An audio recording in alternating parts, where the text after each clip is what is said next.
Standard & Poor's raises Vietnam's national credit rating after 9 years.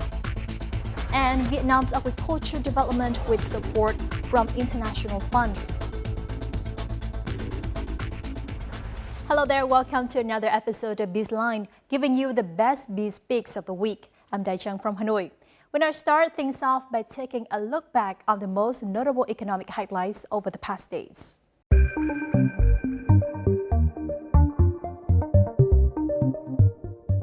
International credit rating agency Standard & Poor's S&P recently lifted Vietnam's national credit rating from BB- to BB with stable prospects. The credit agency also rated Vietnam's short-term credit at level B. This is the first time after 9 years that S&P raised Vietnam's credit rating. The Vietnamese economy is expected to grow rapidly with fast improvements in policymaking and planning. The Standard & Poor's also said the Vietnamese economy has a diversified structure with strong growth in the FDI sector and in manufacturing and processing for exports. The Asian Development Bank, or ADB, forecasted Vietnam's economic growth as moderate, but remaining strong in the next 2 years, despite a projected slowdown in the global economy and world trade. In its flagship annual economic publication, Asian Development Outlook 2019, the ADB forecasts Vietnam's economy to grow by 6.8% in 2019 and 6.7% in 2020. Growth will continue to be broad-based, underpinned by robust private consumption, the continued expansion of manufacturing, services and agriculture, and greater market access for Vietnam's exports through various free trade agreements, including the recently ratified CPTPP. On Wednesday, the Vietnam Association of Seafood Exporters and Producers, or VASEP, said that the United States Department of Commerce announced a new dumping tax for shrimp exported from Vietnam. It's gone down to 0% from Sao Tao Company and Nha Trang Company, along with 29 other companies. This is the lowest the tax rate has been in the last 2 years and is helping businesses become more competitive in the U.S. market. Vietnamese non-alloy steel bars and rods have just been removed from the list of official safeguard measures by the Canadian International Trade Tribunal. According to the Trade Remedies Authority of Vietnam, this is because Vietnam is on the list of countries with preferential tariff rates and Vietnam's export volume is negligible. Last October, the Ministry of Finance of Canada announced the application of a temporary safeguard in the form of additional 25% import duty on all 7 groups of steel products. Vietnam is subject to safeguard measures for 2 kinds of products. The regulations on personal unsecured lending by consumer finance companies will be tightened if a draft circular of the State Bank of Vietnam, or SBV, takes effect.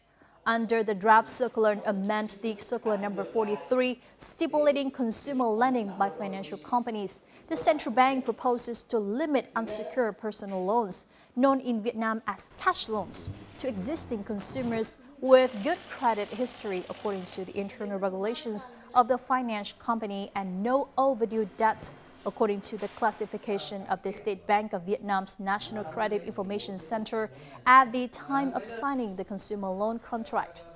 Now, financial companies must limit the maximum amount of cash loans to 30% of their total consumer loans. According to experts, the industrial real estate market, including industrial land, ready-built factories, warehouse and logistics in Vietnam, is facing opportunities for explosive growth. The sector is very attractive for foreign investors during the trend of international investment flows. Vietnam's new policies on industrial real estate, such as industrial restructuring strategies, new legal framework for industrial zone management and economic zones, and industrial clusters are very convenient for businesses and for investors. It is forecast that by 2020, Vietnam will have about 500 industrial parks with an area of about 500,000 hectares. And that's it for the economic highlights of the week. Up next in our Crosstalk, we will take a look at the development of Vietnam's agriculture scene during the past 20 years' support of the International Fund for Agriculture Development, or IFAD.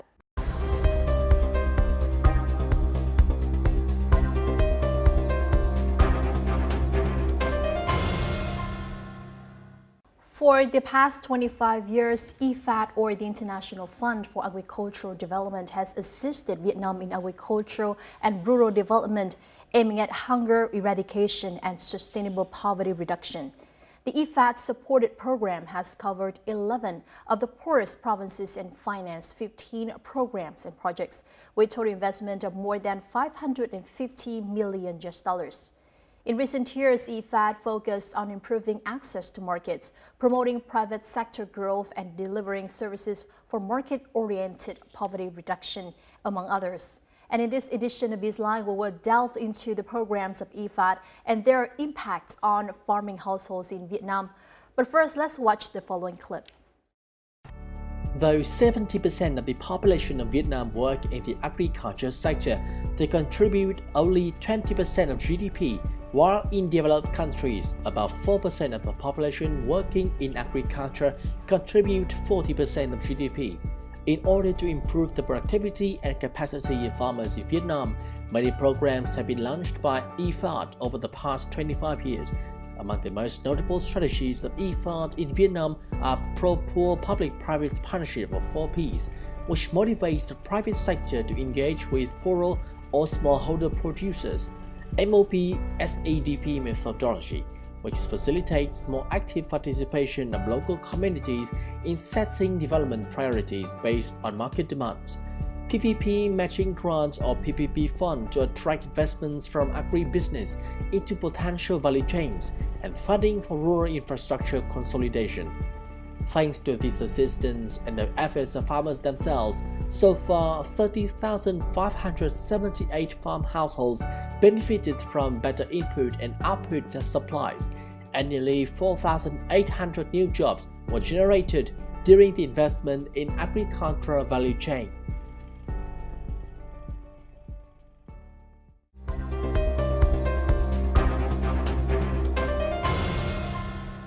And we have invited to our studio today Mr. Thomas Rath, the Country Director in Vietnam of the International Fund for Agriculture Development, or IFAD. So thank you very much for joining us today. So IFAD has entered Vietnam 25 years ago and has witnessed the impressive economic growth of the country. So what do you assess the role of agriculture sector in that process? The role of agriculture in Vietnam has been enormous. And I give you one number. Before Doi Moi, 1988, the share of agriculture in the overall GDP was about 50%. Today, it's about 15%. But the total amount increased from $5 billion to over 35 billion US dollars. So you see, agriculture has been a powerhouse, and as a representative of the UN agency IFAD, the International Fund for Agriculture Development, I'm extremely proud that IFAD was had a strong partnership with the government of Vietnam and the local people and the local governments in boosting the economy, in helping improving rural livelihoods, and helping boosting the local economy and quality of life of Vietnamese. So along that process, what do you recognize as the competitive advantage of the Vietnamese agriculture sector, and what are the weaknesses? I think the big advantage of the agriculture sector in Vietnam is its productivity. The local partners, the national government has facilitated the local partners to attract technologies, farm inputs to farmers like fertilizers, agriculture sprays to prevent crop diseases, improving the productivity of livestock, enhancing fisheries, and that helped boosting the quantity of production, and tap into national and international markets. So Vietnam has become a leading power in global markets on rice, obviously, but also on pepper, on cashew nut, on rubber, on many other crops. The disadvantage is it was very much based on exploitation of natural resources, water, soil. That is a model that cannot continue forever. Being dependent on the natural resources, Vietnamese agriculture sector is heavily affected by climate change, which is currently a global phenomenon. So what are the measures implemented by Vietnamese farmers? The first measure is that farmers understand what climate change is. But not only this, farmers need to be more market-oriented. Farmers are very vulnerable to natural disasters, very vulnerable to weather changes overall. You can help them in producing crops that are climate smart, climate resistant or resilient. Like in the Mekong Delta, we're moving away slowly from rice, because rice cannot tolerate the increasing salinization. So we have to look into more resilient, saline resilient crops. Coconut, vegetables, certain vegetables, moving more into on-land aquaculture, fisheries, shrimp production, certain things you can do. You need also do physical protection. Water management is very important, so that saline water does not come in and is being kept out. Salinization is one of the biggest effects caused by climate change in the Mekong Delta. In many areas in the delta, saline water penetrated by more than 90 kilometers.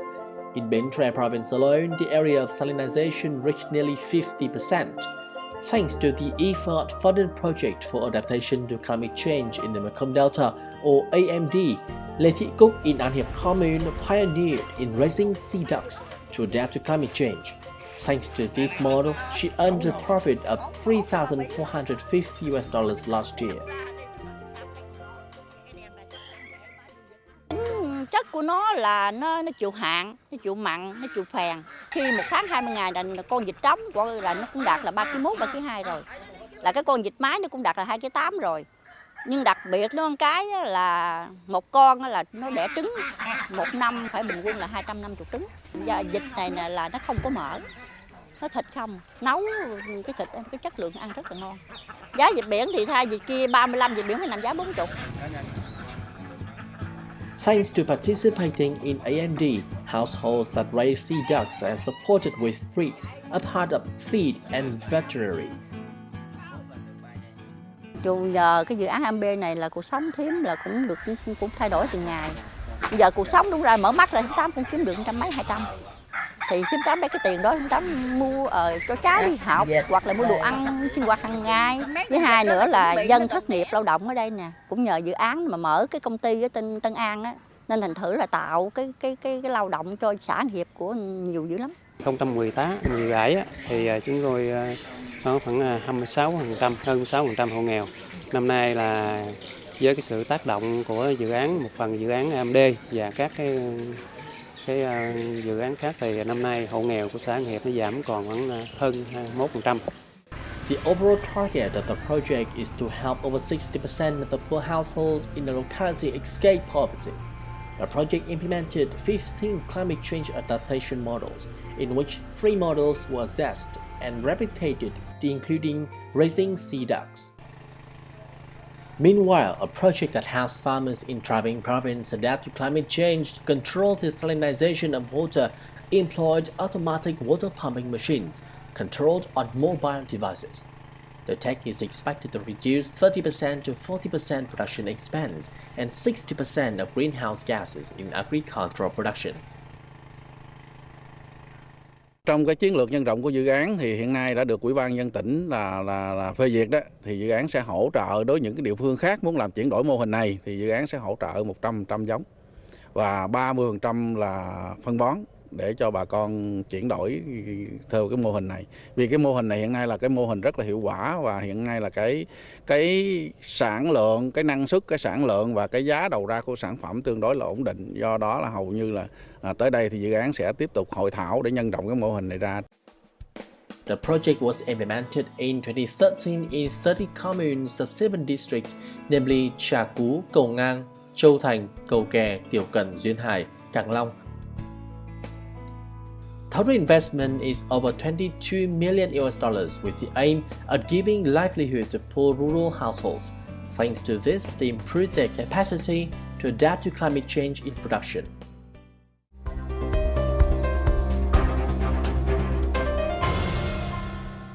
So you have just mentioned the technical solutions and their role in the agriculture sector. And how can we have more and more farmers access to those solutions? That is exactly the keyword, finance.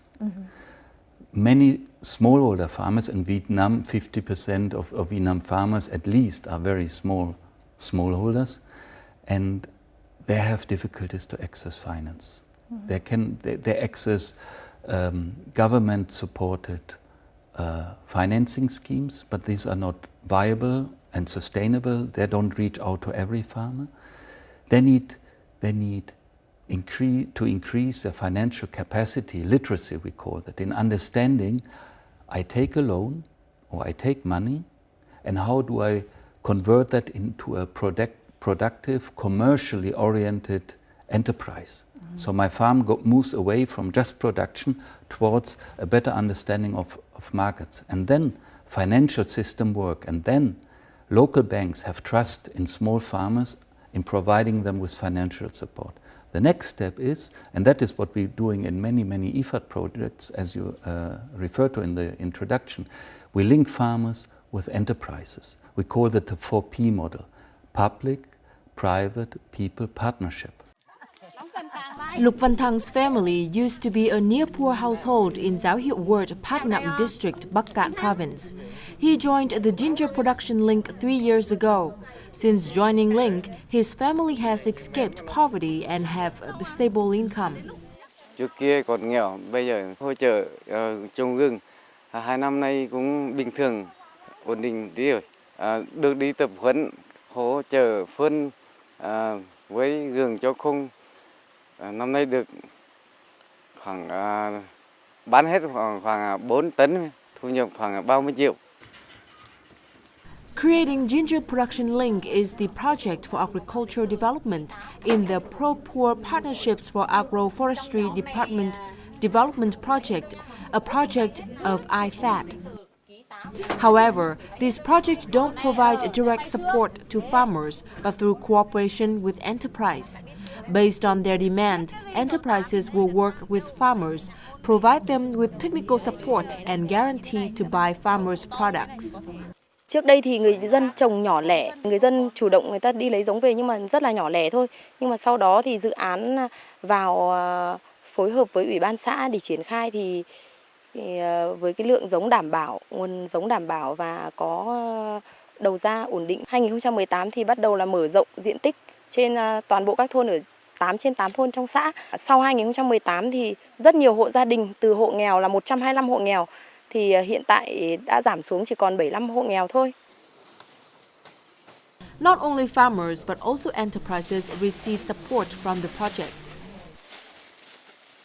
Trước đây là chúng tôi làm một cái hộ kinh doanh thôi, kinh doanh cá thể. Thế nhưng mà từ khi có dự án 3PAD tới tỉnh Bắc Cạn thì chúng tôi tiếp cận cái nguồn vốn của dự án 3PAD, đó là giúp chúng tôi xây dựng được nhà xưởng, mua sắm được một số thiết bị phương tiện ô tô, rồi là xe nâng, rồi là hệ thống sấy. Dự án cũng có tổ chức cho doanh nghiệp đi học các cái khóa đào tạo ngắn ngày,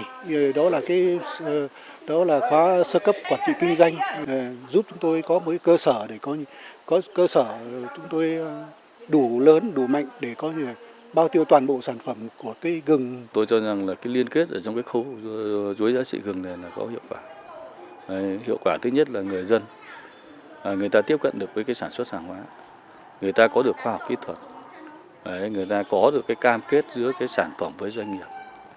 Cái thứ hai nữa là cái hiệu quả là doanh nghiệp có được cái vùng nhiên liệu ổn định, và doanh nghiệp có được cái chất lượng sản phẩm do doanh nghiệp đào tạo và thu mua lại nó đồng đều để đáp ứng được với cái yêu cầu thị trường. Như vậy có thể nói là cái này là rất hiệu quả. Người dân cũng có lợi mà doanh nghiệp có lợi. After more than 2 years of implementation, the enterprise has built a ginger growing area of over 70 hectares with 615 ginger farmers who earn about $600 a year from ginger production. Annual ginger consumption of enterprises also increased from 1,600 to 3,000 tons.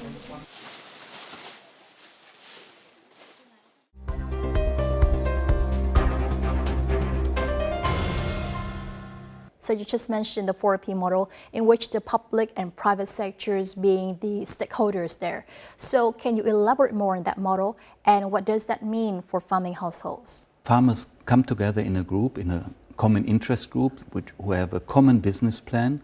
Let's say they want to produce pork and sell pork, so they need inputs, buying the piglets, buying veterinary services, buying feed. An enterprise is interested in buying those porks and producing certain dishes or sausages and other things that they can sell to the supermarket, but they need maybe investments in their slaughterhouse. So the project, the IFAD funded project, can help them to upgrade the technology and at the same time asking them to source from the farmer groups that we have supported. And in this way, small and poor farmers are actually connected to the enterprise. Many farmers still find it hard to deliver their products to the market. And what can be done to support the farmers in delivering their products to the consumption markets? I think the biggest role in terms of marketing agriculture product is for the private sector. The private sector looks for producers that can provide products at very good quality, that can go straight to urban markets, that satisfy the food safety concerns, demands of urban consumers. And I think this is the answer for those people, having a locally branded product. The identification and branding of specific products that can be fruits is another good example. It's wonderful oranges coming from Hazang, for example. The Commodity-Oriented Poverty Reduction or CPRP program in Hazang Province was supported by the International Funds for Agricultural Development or IFAD. The program has implemented many models to help farmers develop agricultural products and commodities. After 3 years from 2015, CPRP built up capacity for farmers in developing consumer markets.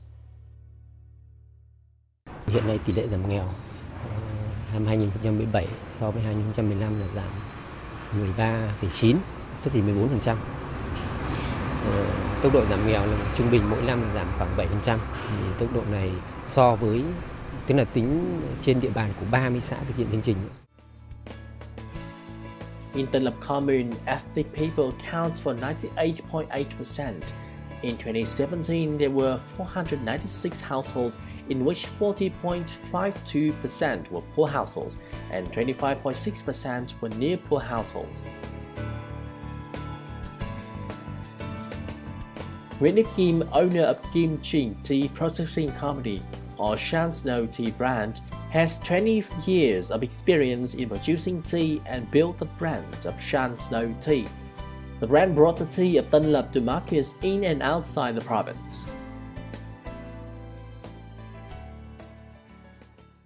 Chương trình vừa rồi đã tài trợ cho chúng tôi là 435 triệu.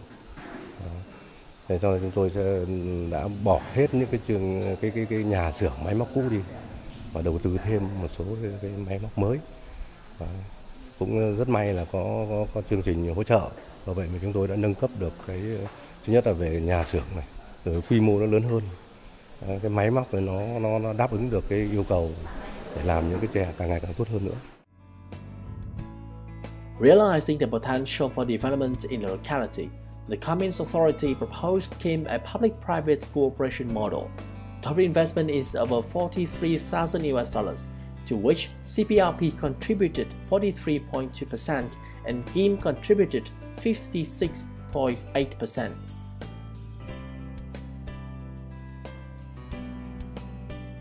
Nhưng bây giờ kết nối được với các tổ sở thích với bà con nông dân ấy, thì lợi nhuận của họ với của mình là gắn kết với nhau. Ví dụ chúng tôi sản phẩm của chúng tôi bây giờ nó đã, ví dụ như cái đầu ra của nó cao hơn ngày xưa tầm 2-3 lần. Kim's company was able to buy fresh tea leaves at the price of 65 cents to $1.3 per kilogram to serve the production of special green tea category 1 and 2. Since the upgrade of facilities, the company added red ginseng tea to their products. This is a high-class product with a price of $43 per kilogram. The productivity of the company is about 1 ton per day, which doubles the productivity before the CPRP project. The company signed contracts with a Vietgap tea production team of 17 households and a group of tea growers in the commune.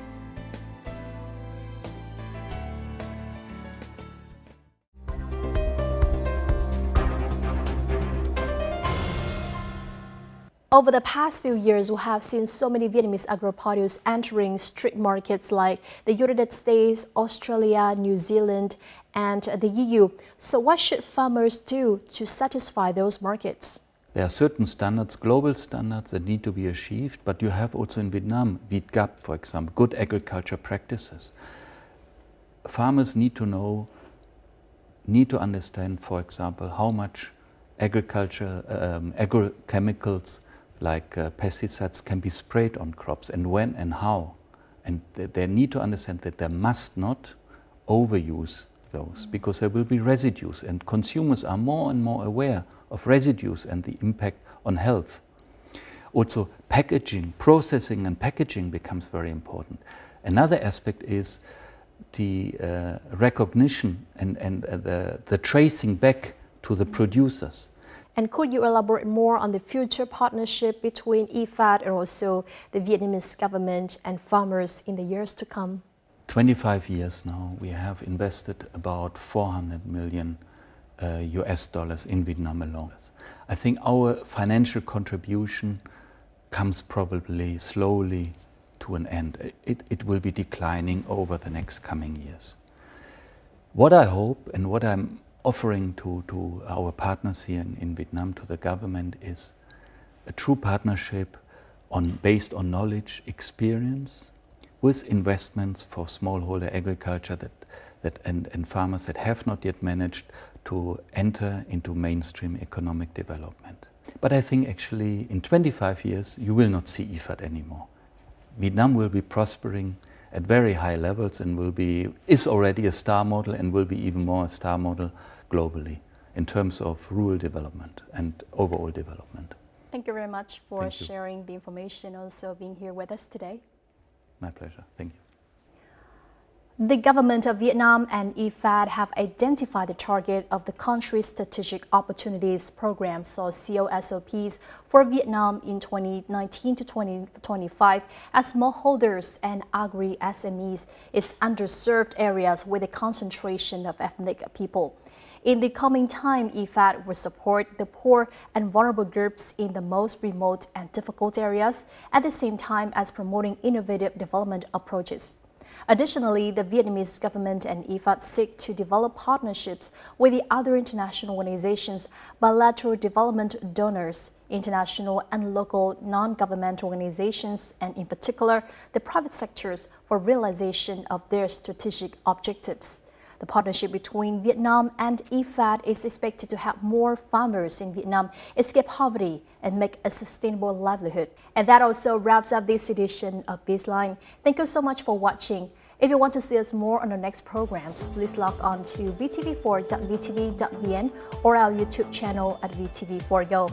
And we'll be back next week with more news, so see you then. Goodbye.